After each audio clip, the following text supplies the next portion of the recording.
Bismillahirrahmanirrahim. Assalamualaikum warahmatullahi wabarakatuh.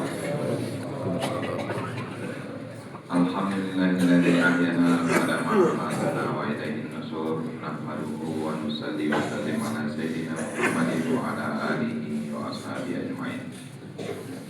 Asyhadu an la ilaha illallah wahdahu la syarika lah wa asyhadu anna Muhammadan abduhu wa rasuluhu la ilaha illallah. Qala Allah Ta'ala fil Qur'anil Karim, a'udzu billahi minasy syaithanir rajim. Bismillahirrahmanirrahim. Wa ma amwalukum wa la auladukum billati tuqarribukum indana zulfa illa man amana wa 'amila shalihan fa ulaika lahum jazaa'u dhi'fi ma 'amilu wa hum fi ghurfatin aminun. Shadaqallahul azim. Bapak-bapak dan ibu-ibu jamaah salat subuh yang berbahagia, kembali kita bersyukur kepada Allah Subhanahu wa taala. Alhamdulillah, selesai kita melaksanakan salat subuh berjamaah. Salat yang tinggi, sangat tinggi nilainya di sisi Allah Subhanahu wa taala. Orang yang mengerjakan salat subuh berjamaah seolah-olah orang mengerjakan salat sunat semalam subuh. Orang yang mengerjakan sholat isya berjamaah seolah-olah dia mengerjakan sholat sunnah separuh malam. Maksudnya itu ada yang bisa, yang kalau mengerjakan sholat sunnah separuh malam ataupun semalam subuh, apalagi semalam subuh. Agak terpanjang saja imam membaca ayat, kadang hati Allah hati Allah menggerutu. Tapi orang yang sholat subuh berjamaah nilainya sama dengan orang mengerjakan sholat sunat malam subuh. Kita berdoa kepada Allah, mudah-mudahan kebiasaan kita sholat berjamaah di sini bisa tabarok nanti saat kita kembali ke kampung halaman. Amin ya rabbal alamin. Salawat beserta salam untuk junjungan kita Nabi Muhammad sallallahu alaihi wasallam. Kepada ibu, bapak dan ibu ahli yang berbahagia, bagi kita yang berkesempatan datang di Madinah berziarah ke makam Nabi, kita menyampaikan salam kepada beliau, maka itu sesuatu yang sangat luar biasa. Nah, ada ucapan salam kita kepada Nabi yang tidak beliau jawab. Maka amat merugi kalau kita baik datang di Madinah hanya sekali saja pergi berziarah ke makam Nabi. Maka bapak dan ibu, bapak dan ibu di lain sampai saat itu berada di makam, saat itu nanti kembali ke tanah air, kita banyak-banyak berselawat kepada beliau. Kita baca Allahumma shalli ala sayyidina Muhammad atau Allahumma shalli ala Muhammad, maka Allah akan memberikan rahmat kepada kita sebanyak 10 kali. Bahkan Allah perintahkan kepada kita, innallaha wa malaikatahu yusholluna 'alan nabi ya ayyuhalladzina amanu shallu 'alaihi wa sallimu taslima. Sesungguhnya Allah dan para malaikat berselawat kepada Nabi. Wahai orang-orang yang beriman, kata Allah, berselawatlah kamu kepada Nabi Muhammad sallallahu alaihi wasallam. Sekali kita berselawat kepada Nabi, maka Allah akan memberikan rahmat kepada kita sebanyak 10 kali. 10 kali kita berselawat, Allah akan memberikan rahmat kepada kita 100 kali. Dilipat gandakan menjadi 100 kali lipat, 10 kali lipat. Jadi bapak dan ibu ahli berbahagia, kita luangkan waktu kita. Pilihlah waktu-waktu yang bisa kita jadikan kebiasaan untuk berselawat kepada Nabi. Apakah sesudah sholat maghrib, apakah sesudah sholat subuh, kita biasakan setiap hari. Mudah-mudahan sampai nanti di akhirat kita akan mendapatkan syafaat daripada Nabi Muhammad sallallahu alaihi wasallam. Bapak-bapak dan ibu-ibu kami berbahagia, di dalam Al-Quran Allah telah menjelaskan ayat yang kita bacakan tadi, bahwa bagi orang-orang yang beriman kepada Allah, nanti di surga akan dimasukkan oleh Allah ke dalam ghurfah. Ada satu ghurfah nanti di dalam surga. Ghurfah ini Bapak dan Ibu adalah kamar istimewa. Kalau di masa Nabi dahulu, Nabi menjelaskan. Tak kala sahabat bertanya, apa itu ghurfah ya Rasulullah? Ghurfah itu, kata Nabi, suatu kamar yang istimewa, yang terbuat dari kaca. Itu tak bisa kita bayangkan apa sama jo kaca nan dewa gini ko, wallahu alam. Dari luar bisa nampak ke dalam, dari dalam bisa nampak keluar. Mungkin hampir sama lah jo yang ada di Tawar Zamzam gini ko. Ada bapak sampai ke Tawar Zamzam. Alu lain. Cukup lah sekali naik ke Tawar Zamzam. Adon tampek kafe di itu. Terbuat dari kaca. Nah, abang pun lalu kata, abang mencari di toko besar. Nah, tapi untuk masuk ke situ, bapak-bapak, kita harus membayar. Berapa bayarnya? 350 sampai 500 riyal. Seketiknya. Kalau di Boga Pitiwa ya banyak. Nah, kalau di Siko 350 sampai 500 riyal. Untuk bisa naik kate itu bisa awak duduk di kafe yang terbuat dari kaca sebalik. Boleh saja nanti. Itu satu kamar yang istimewa nanti. Di serupa itu yo. Lapih lah dari itu. Tak terbayang di pikiran awak, tak pernah terjadi itu. Nah, pokoknya istimewa. Kau ingin kau ragu apa-apa ingin pergi mencari, kau bawa Ustaz Budiman untuk ke situ. Nah, tunjuk ada beliau. Ustaz. Dibayarkan ongkos beliau. Ustaz, kami teragak mencari kerja itu paham modelnya, silakan bawa beliau. Enak. Jadi saya seperti ini. Dia maha masuknya. Jadi ada nanti di dalam surga namanya ghurfah. Sahabat bertanya, ghurfah itu bentuk kata Nabi serupa kacau. Dari luar nampak ke dalam, dari dalam nampak keluar. Untuk siapa ghurfah tadi ya Rasulullah? Dijawab oleh Nabi. Yang pertama kata Nabi, ghurfah tadi diperuntukkan bagi orang yang tibul kalam, orang yang baik kata-katanya, orang yang tutur katanya tidak menyakiti orang lain. Semua yang keluar dari mulutnya sesuatu yang baik. Karena ada je orang pak, kalau lah mengicipnya tak ada orang nak kata singgung. Nah, asal mengicipnya tersinggung je orang. Nah, jadi sesuatu yang harus kita jaga Bapak Ibu, lisan awak, perkataan awak, jangan sampai menyinggung perasaan orang lain. Mungkin dari segi mulut awak mungkin sesuatu yang biasa-biasa saja. Tapi kadang dari orang yang menerima itu kadang menyakitinya. Awak bertanya mungkin yang menurut awak biasa, tetapi bagi orang yang menerima mungkin kau menyediainya segala macam. Nah, apalagi orang awak orang Minang. Nah, kadang lebih dulu awak menangkuk anak disampaikan orang.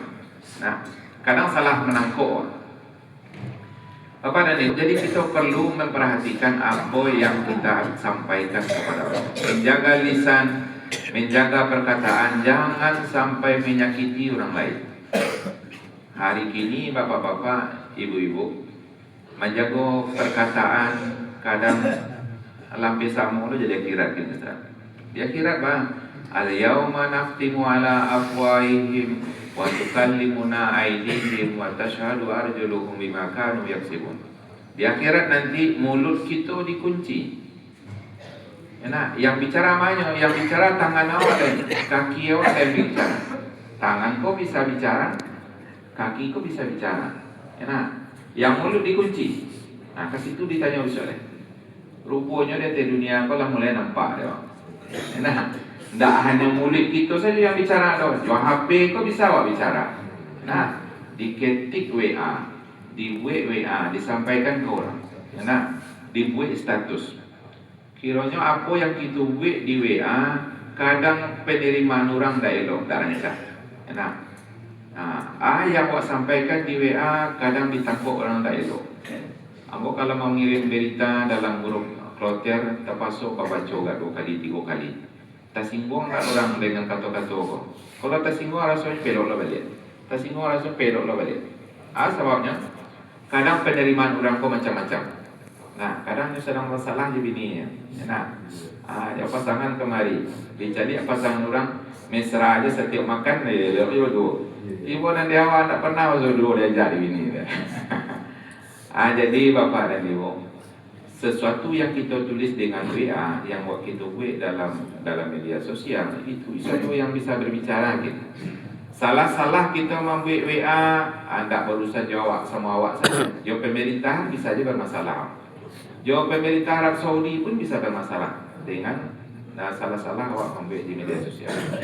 Jadi orang-orang yang akan dimasukkan ke dalam ghurfah tadi bapak dan ibu, yang pertama adalah orang yang menjaga perkataannya, orang yang menjaga lisannya. Sesuatu yang keluar dari mulutnya, sesuatu yang keluar dari WA-nya, dari media sosialnya adalah sesuatu yang baik. Tibul kalam. Yang kedua bapak dan ibu adalah it'amut ta'am. Orang yang suka memberi makan, orang yang suka bersedekah, orang yang suka berinfak.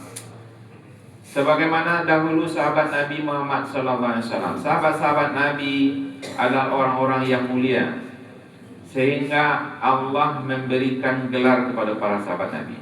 Gelar yang diberikan oleh Allah, radhiyallahu anhum wa radu'an. Ikut titel yang mulia untuk manusia biasa selain Nabi, sesudah Nabi. Allah reda kepada mereka dan mereka pun reda kepada Allah Subhanahu wa taala. Bapak dan Ibu yang berbahagia, satu ketika dalam majlis sepuiku, waktu solat Isya dahulu Nabi bersama dengan para sahabat-sahabat yang model kini kok, model kita duduk. Maka tiba-tiba datang satu orang sahabat Muhajirin yang berangkat dari Makkah ke Madinah. Berangkat dari Makkah ke Madinah, seorang Muhajirin. Yang di Madinah namanya orang Ansor.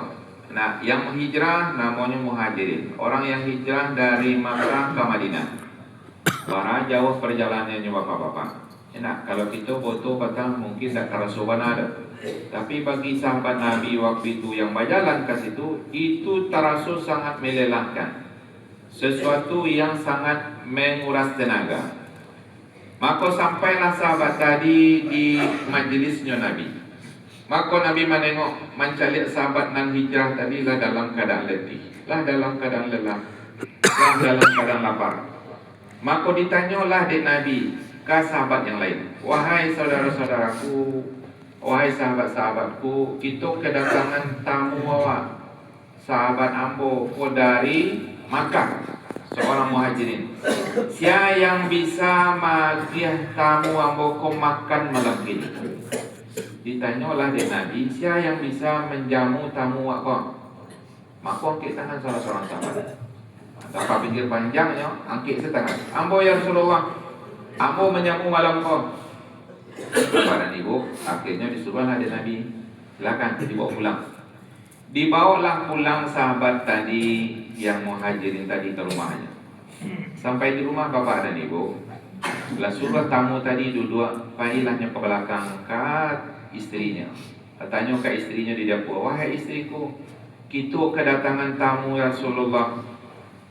Yang bisa kita berikan kepada tamu Rasulullah, kita mendapat amanah untuk bagi makan.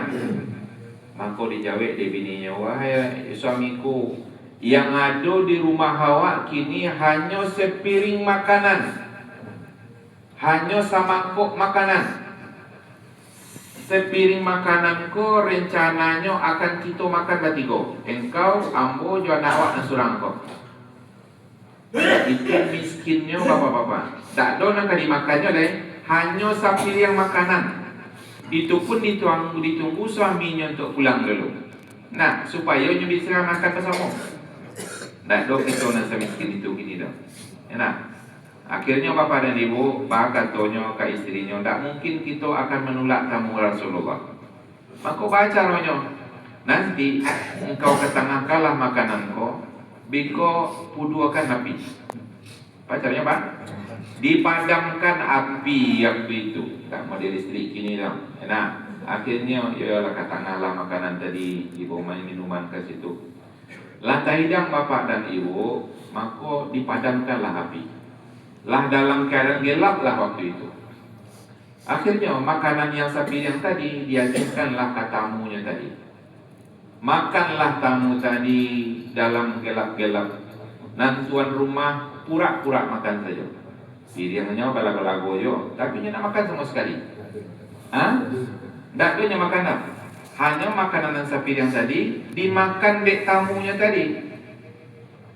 Akhirnya bapak dan ibu lah kanyang, barunya lah baliknya ke masjid.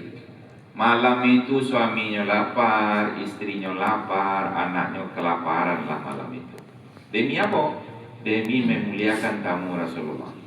Besok paginya Allah turunkan hayatnya, memuji sifat sahabat Nabi tadi. Wa yu'thiruna ala anfusihim walau kanu bihim khasasah. Mereka lebih mementingkan saudaranya walaupun mereka dalam keadaan susah. Kalau di masa Nabi dulu bapak-bapak, ibu-ibu, kalau turun ayat memuji seseorang itu sesuatu yang sangat luar biasa. Karena sifatnya tadi Allah turunkan ayatnya, maka itu memuji yang sesuatu yang luar biasa yang didapatkan oleh sahabat Nabi. Ajak itulah sifat yang ada dalam diri sahabat Nabi sehingga mereka mendapat gelar radhiyallahu anhu. Allah reda kepada mereka. Wa it'amut ta'am, suku magi makan, suku memberi kepada orang lain. Maka bapak ibu, kita kini langkah kok, kita cubalah melatih diri awak untuk suku, untuk bergema memberi, suku bersedekah. Nah, kita tengok payah ke masjid, nah tukang sapu tu tak banyak gaji loh bang. Nah tagak-tagak di tepi jalan tu tak banyak gaji, paling enggak 2 juta, 2,5 juta pokoknya. Itu di kota Makkah kok. Nah, kau pak suruh enggak 5 rial, 2 rial tu kadang hatinya tu. Nah, termasuk je orang-orang masih bersihan hotel awak kok. Diselit ke sadia enggak 2 rial sedekah awak. Nah, hendaklah rasanya kamu miskinkan kita bersedekah segitu lah. Nah, dan tidak ada sesuatu pun yang kita sedekahkan bapak-bapak, ibu-ibu. Wa ma ta'lamuhu Allahu. Tidak ada sesuatu pun yang engkau sedekahkan, yang engkau berbuat baik, kecuali Allah maha melihatnya, Allah maha mengetahuinya. Allah maha mengetahui apa saja yang itu berbuat baik itu. Nah, menolong orang lain, membantu orang lain, selamatkanlah dirimu, kata Nabi, dari api neraka, walaupun dengan hanya sedikit tamar. Nah, apa lalu kita nanti akan pergi ke Arafah. Nah, kita akan berangkat ke Arafah. Kinilah tanggal 2 Zulhijjah. Tanggal 8 insyaAllah kita bertolak ke Arafah. Nah, sebagai gambaran bapak-bapak, mungkinlah disampaikan juga oleh kawan-kawan kita petang di kloter lain. Nah, gambaran kami mensurvei petang ke Arafah. Kita di Arafah agak kesulitan nanti di segi WC. Nah, kita lah meninjau petang kemungkinan sekitar 6 kloter. Kita 6 kloter WC C. 10 bagian muka untuk ibu-ibu, bagian belakangnya kalau bapak 10 puluh. Nah, segitunya pak. Nah, untuk 6 kloter, 6 kali 6 kali hampir lah kira sekitar 2.000 orang wak. Kita harus mensiasatinya dari gini. Bah mensiasatinya. Yang pertama kita selamatkan untuk awak berdua dulu. Bawalah air lebih, masukkan ke tas ransel kita, tas armuzna. Gunanya bah, kalau sampai berdua petang nampak dah mau 5-nya. 5 sampai laki-laki, 5 sampai bersih. Di luar WC kan. Itu 5 situ. Kalau nanti kita kesulitan, bawalah air lebih. Kalau seandainya kita tengok beko ada orang nak laki belet, latas sasak panah buang air, hanya segala macam. Nah, kalau banyak kantong urin kita sedekahkan kenya. Bawa kantong urin banyak-banyaknya bapak-bapak, ibu-ibu nalah bawa dari tanah air. Nah, sedekahkan nanti di situ. Sebab sesuatu kejadian yang kadang tak bisa awak prediksi saya kini kau. Antri beko kat 20 ah. Nanti belakang kot sama natas sasak. Itu aman lah ada namanya kok kantung urinnya, berbagi ya, bersedekah, sangat melapangkan sekali.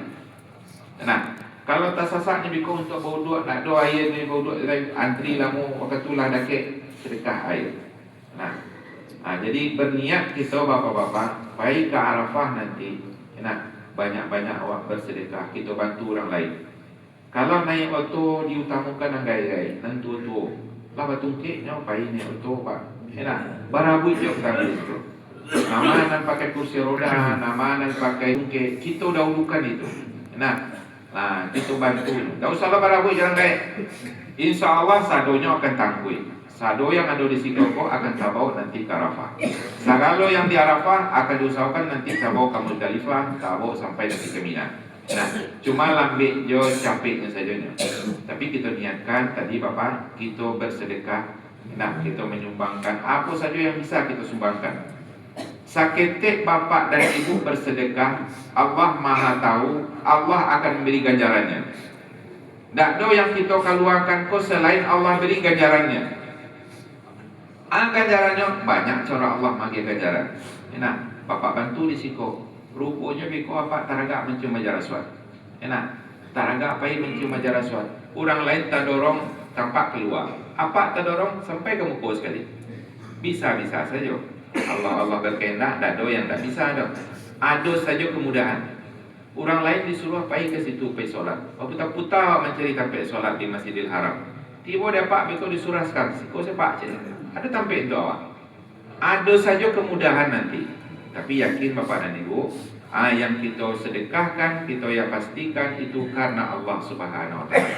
Tak ada orang mamoto, tak perlu nak diposting dah. Allah Maha Tahu. Ya, Allah Maha Tahu. Itu yang kedua. Yang ketiga Bapak dan Ibu, orang yang suka berketerusan berpuasa sunnah. Di tanah air kita biasakan puasa Senin Kamis misalnya, puasa Arafah. Nah, kalau di situ enggak. Nah, hari Arafah besok alhamdulillah tahun ini kita bisa sama antara Arab Saudi di Indonesia. Yang selama ikut jadi masalah taruh di kampung awak. Nanti ini alhamdulillah bisa sama.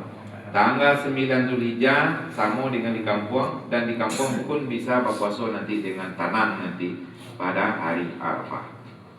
Kemudian yang terakhir Bapak dan Ibu, orang yang akan dimasukkan oleh Allah ke dalam ghurfahnya kata Nabi adalah orang yang bangun tengah malam untuk sholat tahajud sementara orang sedang lalu. Orang lama lalu di kasurnya, enak di hotelnya kok, sementara ini bisa jago malam bertahajud, meminta kepada Allah. Wa minal laili fatahajjat bihi nafilatan lak asa ayyab'ataka rabbuka maqama mahmuda. Enak. Maka bertahajud kita Bapak dan Ibu, kita biasakan, kita latih diri awak untuk bisa jaga malam. Nah, kalau kita Bapak Ibu haji nak balik dari Makkah, kadang menjadi perhatian di jamaah kita di kampung nanti, menjadi perhatian di masyarakat awak. Pak Haji lah balik dari Makkah, rupanya semuanya sebuah dalam baik kulon. Enak. Jadi kita jago itu Bapak-bapak, kita menyempurnakan rukun Islam awak ini kemari. Nah, kita jadikan awak menjadi teladan di kampung awak masing-masing. Jago awak lebih awal, minimal solat sunat 2 rakaat sunat fajar lah bisa kita kerajokan. Nah, itu minimalnya.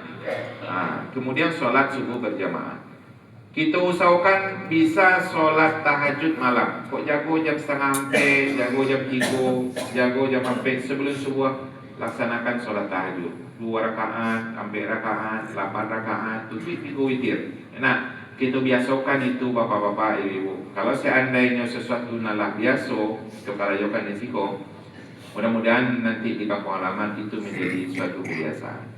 Itulah barangkali Bapak-bapak dan Ibu-ibu janji Nabi bagi orang-orang yang mengerjakan 4 hal tadi sehingga Allah masukkan nanti ke dalam kurfahnya. Mudah-mudahan kita sadonyo termasuk ke dalamnya.